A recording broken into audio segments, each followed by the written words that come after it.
Hola, mi gente linda, gente preciosa. Espero que estén muy bien. Aquellos que no me conocen, me presento, mi nombre es Cristian González, soy un estudiante del budismo Nichiren y miembro de la Soka Gakkai Internacional. Pero no hablo en representación de la Soka. Aunque uso como base los textos de la SGI, del budismo, hablo en representación de mis propias ideas, pues todas mis opiniones están filtradas por mi mente, y aquello que creo que es verdad, pero que no es necesariamente una verdad absoluta. Es mi verdad, producto de mis propias experiencias e interpretaciones.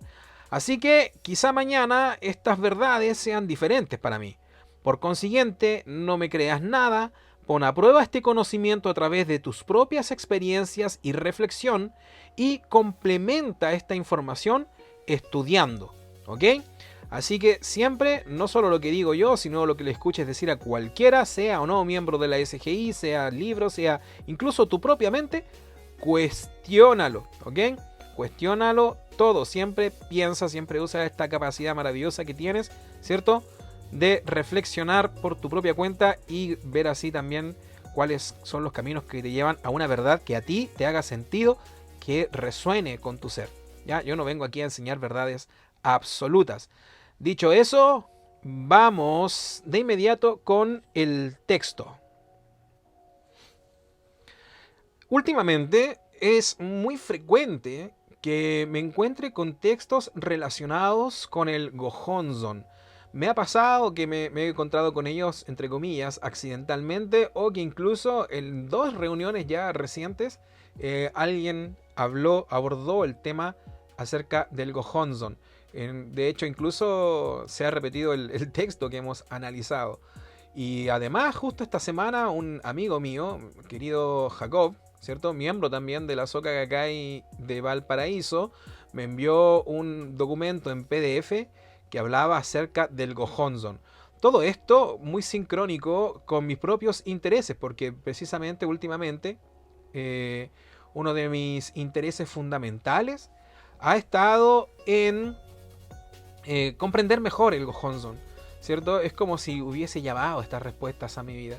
De hecho, está en mis metas, es una de mis metas el, el entender, el confiar, ¿cierto? El confiar en el Gohonzon, que en el fondo no es confiar necesariamente en este objeto de papel, ¿cierto? Colgado en un altar, que seguramente si eres miembro de la Soka Gakkai lo conoces, sino en el fondo confiar en mi sabiduría interior, confiar en que estoy siendo guiado por una sabiduría mayor a la que puedo acceder de manera cotidiana a través de mi intelecto, que obviamente está básicamente influida por mis miedos y por mis sistemas de creencia.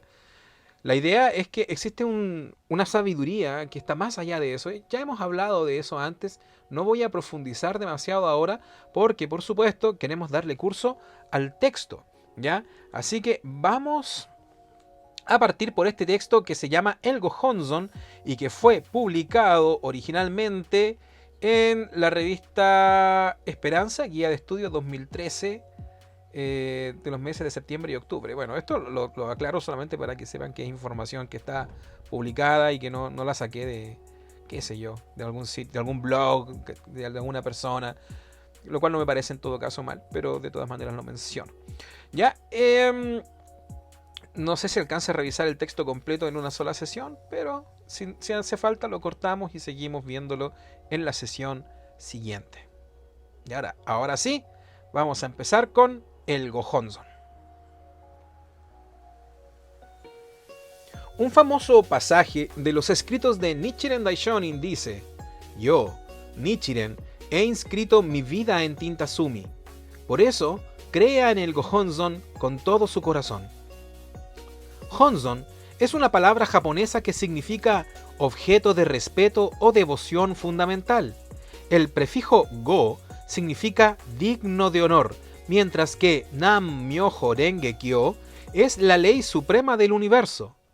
El Gohonzon es su expresión gráfica. A medida que invocamos Nam-myoho Renge-kyo, enfocándonos en el Gohonzon, activamos dentro de nosotros la fuerza de esta ley. ¿Ok? Si comprendemos y creemos que Nam-myoho Renge-kyo, ¿cierto?, es el nombre de la ley suprema del universo, Básicamente es un nombre que le podemos dar, ¿cierto? Que invocando Nam-myoho Renge Kyo podemos subir nuestro estado, ¿cierto? Elevar nuestra conciencia. El Gohonzon es tomar este concepto que es abstracto y representarlo a través de un objeto, ¿cierto? Que nos puede comunicar eso en un nivel visual, ¿ok? Por eso dice que es su representación gráfica. Entonces el Gohonzon es, en cierta manera, quizás un poco más complejo, vamos a analizarlo luego, pero por lo menos hasta este punto es, en cierta manera, una corporificación de la ley mística de Nam-myoho Renge Kyo, ¿ok? Todas las religiones, ustedes lo saben, todas las religiones tienen objetos de devoción. En muchas de ellas, ese objeto es un ser supremo o Dios, ¿cierto?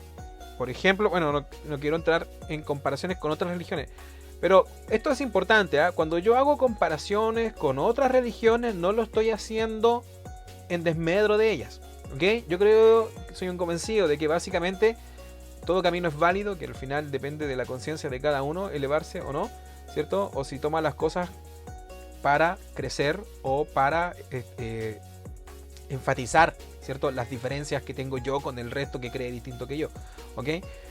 Pero claro, sabemos que para muchas religiones hay objetos, ¿cierto? Que representan, que retratan a un ser, ¿cierto? Divino, a un ser superior, ¿ok? Llámese un dios o un santo o lo que sea, ¿cierto? Una representación gráfica, ¿ok?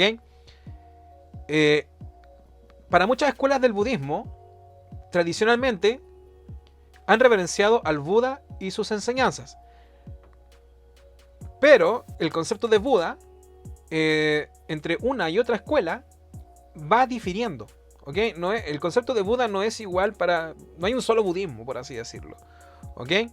Entonces probablemente también tenemos escuelas de budismo, ¿cierto? Donde también se veneran estatuas o se veneran imágenes que representan al Buda.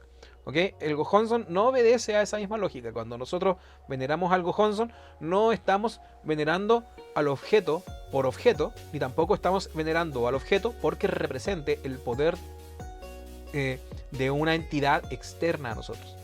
¿Ok? Por ejemplo, el Buda Shakyamuni era un ser humano común que dedicó su vida a liberar a las personas del sufrimiento y a conducirlas a la iluminación. Pero después de su muerte, la gente comenzó a venerarlo como si fuera una deidad o una divinidad, ¿cierto? Varias escuelas fomentaban la oración ante su estatua o imagen para recibir sus bendiciones. Esto es básicamente lo que estaba diciendo recién, ¿cierto? Básicamente, el Buda Shakyamuni era un ser humano. Él no es una divinidad, él no es The Chosen One, ¿ok? Él no es especial en el sentido de que él tiene una condición humana, es un ser humano, ¿ok? Él vino a enseñar una filosofía, un modo de ver, de entender la vida, ¿cierto?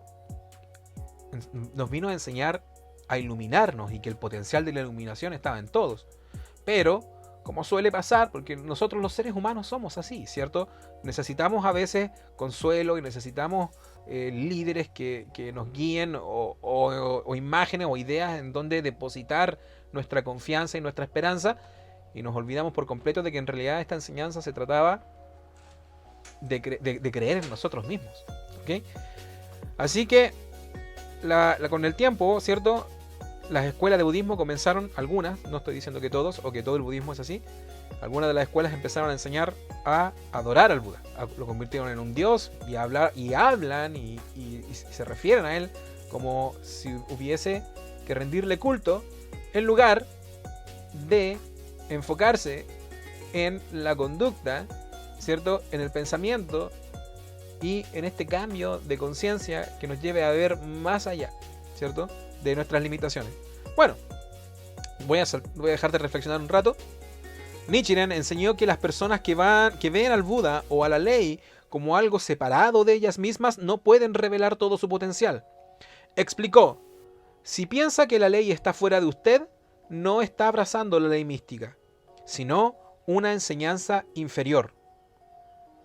¿Ok? En el fondo, entonces, si usted está buscando respuestas a sus problemas, si está buscando consuelo a su pena, o si está buscando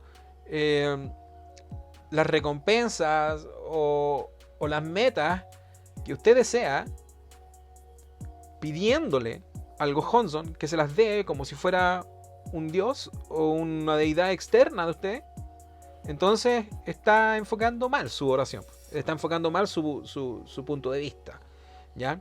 Porque en el fondo se trata de otra cosa. No me voy a adelantar.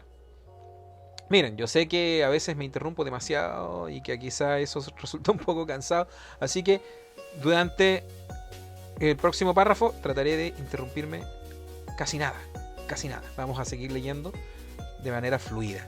Dice, un espejo limpio de la vida.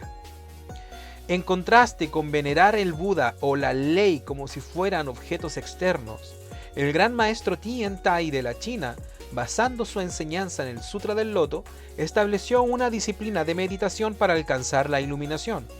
A esta disciplina la llamó observar la mente. La filosofía de Tien Tai reconocía el potencial de budeidad en todas las personas, pero su práctica era demasiado difícil para realizar en medio de los problemas de la vida cotidiana. Solo los que demostraban una capacidad superior y vivían en reclusión tenían la oportunidad de alcanzar la iluminación. O sea, lo digo breve, no se asusten. O sea que Tien Tai, ¿cierto? Este gran maestro de la China,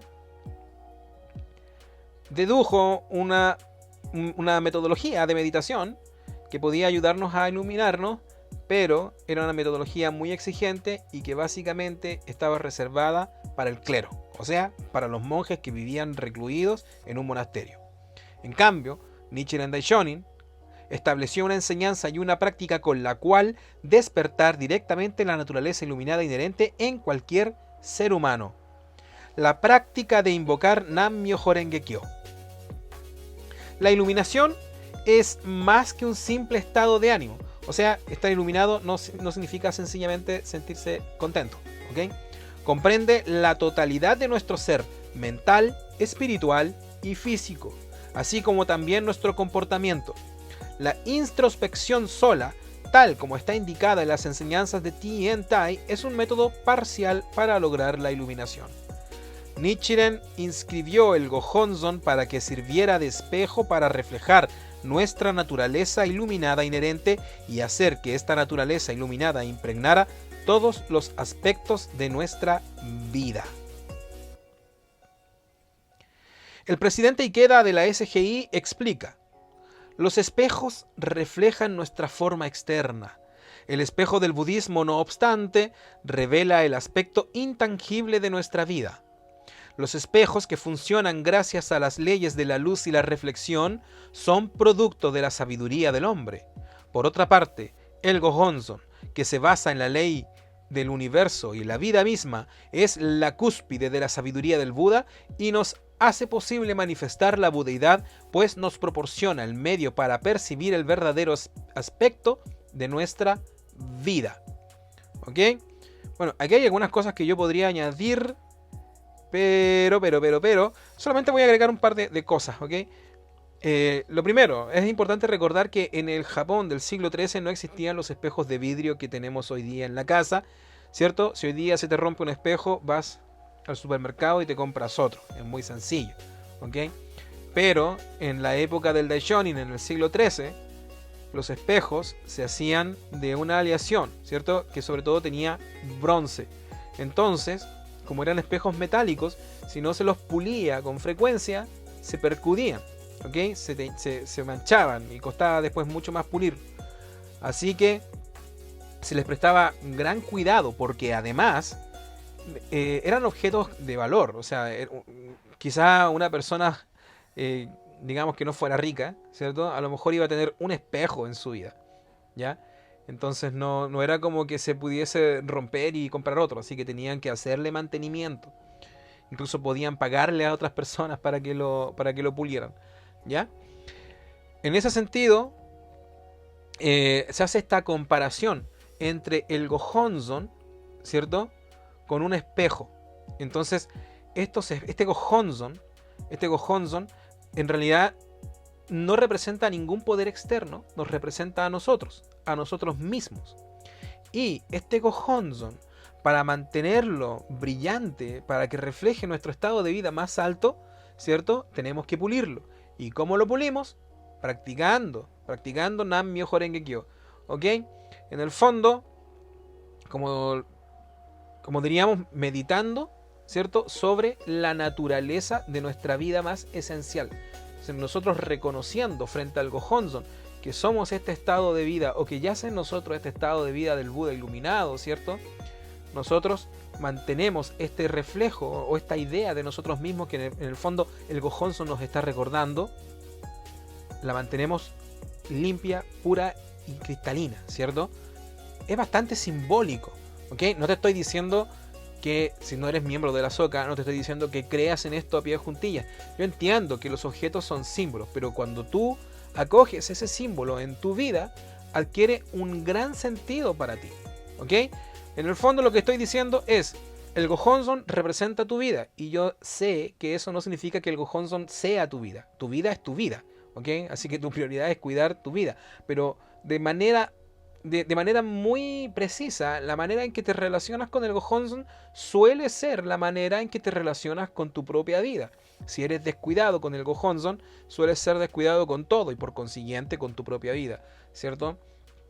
Así que atención a eso, ¿ya? Para nosotros, para los practicantes, si eres practicante, sí, por supuesto, acepta esta simbología, abrázala, ¿ok? El Gohonzon es una representación gráfica de la ley mística del universo, de la ley mística de Nam-myoho Renge Kyo, ¿ya? Tal como no esperaríamos que un espejo nos aplique el maquillaje, nos afeite la barba o nos arregle el cabello, cuando invocamos al Gohonzon, no esperamos que el rollo de pergamino de nuestro altar nos conceda nuestros deseos, ¿ok? Está dicho antes, lo he mencionado también antes en otros audios. El Gohonzon, y este es un problema de las personas que vienen por lo general de tradiciones religiosas que hacen énfasis en esta clase de folclore, ¿cierto? En esta clase de superstición de suponer que rezar frente a un ídolo va a hacer que ese ídolo nos escuche, ¿cierto? Y nos conceda un deseo. El Gohonzon no funciona así. El Gohonzon no confiere, no cumple tus deseos, ¿ok? El Gohonzon es una representación de tu propia vida, ¿ya? Lo que hace el Gohonzon es concentrar tu atención en ti mismo y en tu corazón y en tu desarrollo personal para que puedas manifestar la mejor expresión de ti, ¿ok? Y de ese modo impactar en tu entorno y también tú mismo traer a tu vida a las personas y a las circunstancias para crear esa diferencia que requieres. Ahora, yo no niego porque me ha pasado, ¿cierto? Como miembro, como practicante, no niego que todo es posible, y que a veces sí suceden cosas o atrae circunstancias y no te explicas cómo pasó, ¿ok? Supongo que tiene que ver mucho con el poder de la mente. En otro audio hablamos acerca de la correlación que podría existir entre la ley de atracción y la práctica del budismo, ¿cierto? Pero es importante aquí que no te quedes de brazos cruzados esperando que las cosas se arreglen solas. Lo que sí puedes esperar es que mediante esta técnica de meditación, ¿cierto?, tu mente se alinee con tus pasiones y con tu cuerpo para moverte con valor y con vigor hacia esas metas que tú estás estableciendo en tu vida, ¿ya? Pero no se trata de esperar a que simplemente sucedan. Lo que sí se va a presentar muy probablemente son las oportunidades, ¿ya? Pero tomar la oportunidad al final siempre va a depender de ti. Existe un concepto en psicología que se conoce como SARA. No me acuerdo exactamente qué refiere, o sea, son siglas. Me acuerdo que tiene algo que ver con reticular, no me acuerdo muy bien. Aquí ustedes mismos me pueden dejar un comentario, ¿ya?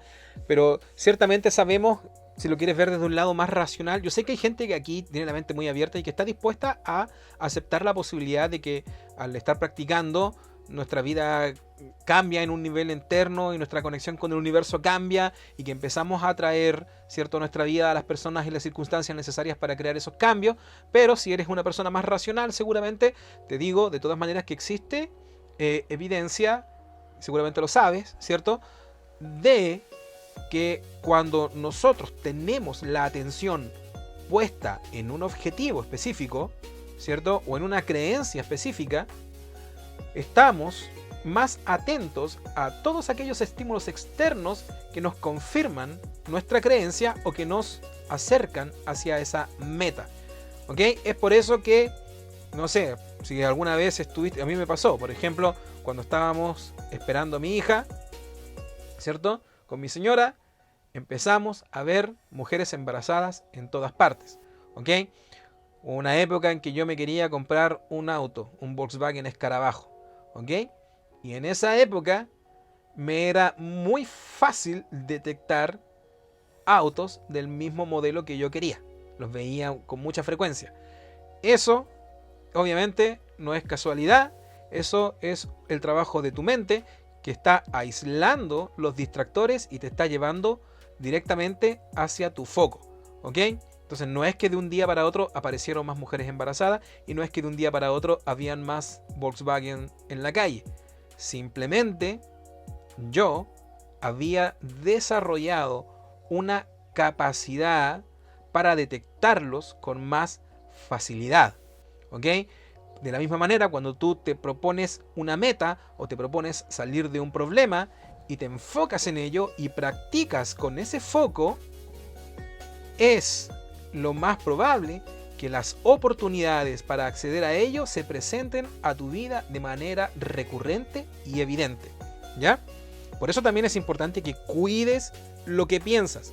Independiente de si eres practicante o no, fíjate a qué tipo, a qué calidad de pensamiento le estás dedicando la mayor parte de atención durante el día. ¿Ya? Nichiren, haciendo hincapié en la naturaleza de la fuerza del Gohonzon, escribe: jamás, disculpen, quiero prepararlos para esto. Yo con este párrafo voy a terminar esta entrega, ya, para que se puedan ir tranquilos y puedan seguir haciendo sus cosas, ya. Los quiero preparar para esto porque para mí es quizás una de las cosas más importantes respecto del Gohonzon. Para mí, ¿ya? No significa que lo sea también para ti, pero creo que aquí se esconde una de las grandes enseñanzas, ¿ya?, de Nichiren Daishonin, porque nos dice así: jamás busque este Gohonzon fuera de usted misma. El Gohonzon existe solo en la carne mortal de nosotros, las personas comunes que creemos en el Sutra del Loto y entonamos Nammyo Horenge Kyo. ¿Ok? Esto lo escribe Nichiren Daishonin en el verdadero aspecto del Gohonzon. Y para mí es tan importante porque en el fondo es un recordatorio de que el pergamino, ¿cierto?, que tienes colgado en tu altar es importante. Yo no estoy diciendo, ojo, no estoy diciendo que no es importante, es muy importante. Y si eres practicante, es muy importante y debes resguardarlo y cuidarlo y protegerlo, ¿ok? Pero recordando que no es tu corazón, es un documento, ¿ok? Es un documento que te recuerda ese potencial inherente que existe en ti, ¿ok? Y que estás despertando, al que estás accediendo mediante la práctica, ¿ya? No confundas el Gohonzon, ¿cierto? El Gohonzon es un objeto de devoción, de hecho eso significa, pero no confundas el Gohonzon con aquello que simboliza, no confundas los símbolos con aquello que simboliza, ¿ok? Una paloma blanca no es la paz, simboliza la paz, ¿ok? Y si tú tienes la figura de una paloma blanca en tu casa, ¿cierto?, que te recuerda lo importante que es la paz, está muy bien. Y si le atribuyes todo ese significado y de alguna manera te relacionas con este símbolo, ¿cierto?, sentándote frente a él, llorando o meditando o lo que sea, está bien. No estoy diciendo yo no lo hagas. Lo que te estoy diciendo es, pero recuerda que la paloma no es la paz, ¿ok? La paloma te está conectando tu mente y tu corazón con estos conceptos, ¿ok? Y lo está haciendo florecer en ti. Es importante, si este fuera el caso, es importante. No te estoy diciendo deshazte de la paloma o la paloma no tiene ningún valor. Al contrario, lo que sí te estoy diciendo es, recuerda sí que el Gohonzon, en este caso, el Gohonzon está en ti, eres tú, es tu vida, es tu corazón. ¿Ok? Sigue cuidando tu Gojonson de papel, sigue manteniendo el altar limpio, ¿cierto? Ordenado, sigue dándole los significados que tiene porque son importantes, ¿cierto? Sigue protegiéndolo, que la gente no vaya y le ponga cosas encima, ¿cierto? Porque representa algo importante para ti, representa tu vida, representa tu fe. Pero recuerda siempre que el Gojonson existe primero y sobre todo en tu carne, ¿ok? Y que, no sé, si un día te fuiste a quedar a un hotel, o estás en la casa de un amigo, o estás paseando por el bosque y sientes el impulso, el deseo, ¿cierto?, de hacer tu Daimoku, lo hagas sin preocuparte, ¿ok? Porque eso es lo importante, está en ti, lo importante eres tú, ¿ya? Medita o practica tu Daimoku independiente de si tu Gojonson está o no ahí donde tú estás, ¿ya? Porque tu Gojonson en realidad sí está siempre ahí donde tú estás. Es un poco complejo, quizá. Así que nada más. Lo voy a dejar hasta aquí. Yo no me di cuenta, lo siento. Pensé que iba a durar 10 minutos. Llevamos 22 minutos, así que seguimos la próxima semana. Muchas gracias por acompañarme. Nos vemos.